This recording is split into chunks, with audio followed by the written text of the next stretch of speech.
And we're back for episode 4 of my vlog. Welcome. Say hello, Donnie. She's not very talkative. Or maybe she is.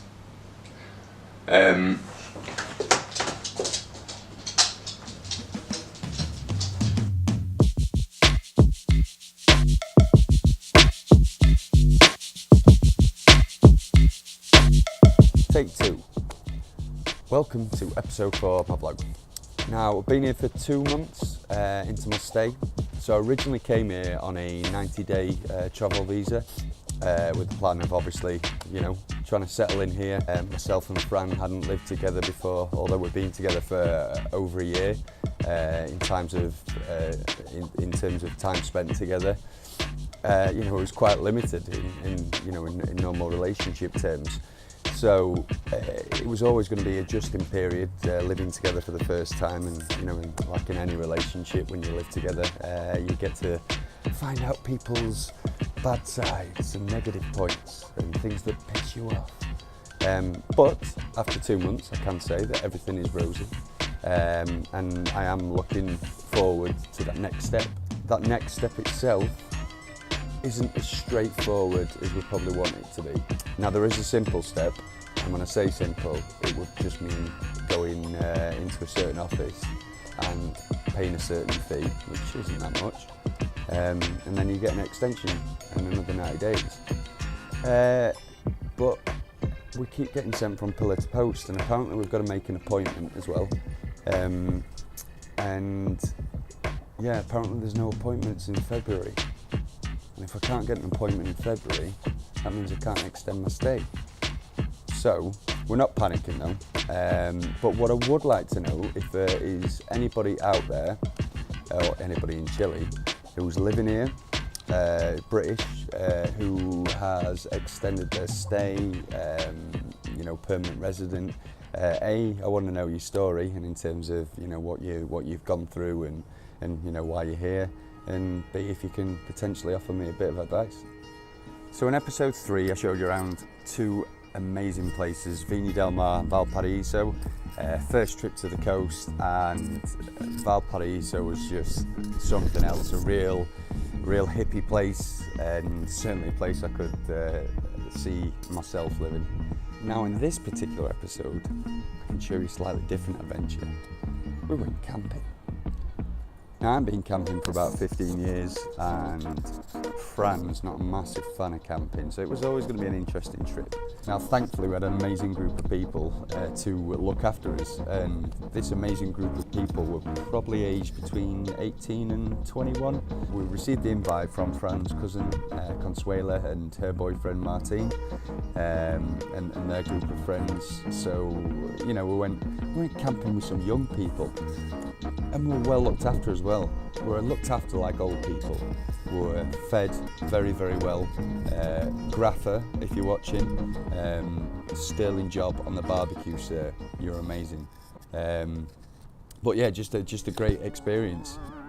But yeah, we went on the journey down to San Jose, where Martin, Consuela's boyfriend, lives, and his family have lived there for well over a century, and that's why their knowledge of the area was pretty epic, and why we were so well looked after. We got to see some incredible views. The scenery was amazing, and then coming into the Cajon del Maipo canyon, it was like travelling through what you can imagine landing on Mars. The rocks, the colours, the mountain range. It was just epic. As soon as we got there to the location, straight away we found a good place to set up camp, and Consuela, Martin and the rest of the group were just straight away putting the tents up. To be honest, myself and Fran had that to lift a finger during the entire trip. We were quite well looked after, and quite happy with that actually. But yeah, stunning place. It was just amazing. So once we'd set up the tents after we arrived, they cracked open some beers, and we we had a good time. We stopped up until about 2 in the morning, and then from that point we went to the thermal spas, thermal springs, or whatever you want to call them, but very close by, and heated up by the volcanoes around there. And yeah, sadly I couldn't get any footage of that. But after spending about 10 minutes in those baths, we were so thirsty. Like, it was so thirsty. We got back to the tents, and we struggled to get to sleep. I think I slept better than Fran did.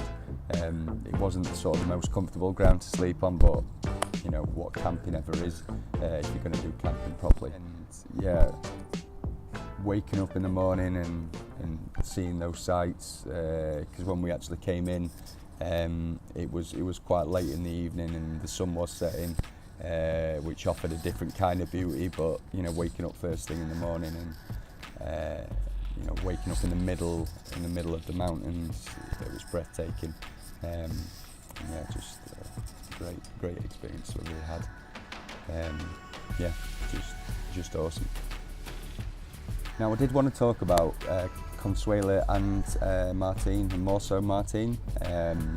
He, as I've mentioned, he grew up in the San Jose area, really cool little town, and his family have lived there for over a century. Now, Martin, despite his young age, he's actually opening a coffee shop in the San Jose area. The branding looks really cool. It's called Route 25. Now it's kind of a twofold sort of thing. Not only is it going to be a really cool coffee shop, but it's going to have a real good community feel there. And because of Martin's knowledge, he gets to show, or he gets to inform travellers, people who are travelling through, the right places to go, and the right people to connect with in order to have the best and safest time that you can have, while you're in the area. And I think that's a real good quality to have, and somebody who's trustworthy like that. If you are a traveller coming through, you do want the local knowledge, and it's good to meet a good person as well while you're doing that, who knows the local area and who can show you the good sites and make sure that, like I said, you have the best and safest experience possible. And if you can go somewhere and enjoy awesome coffee at the same time, it's a bonus. So yeah, check out Route 25 on Instagram.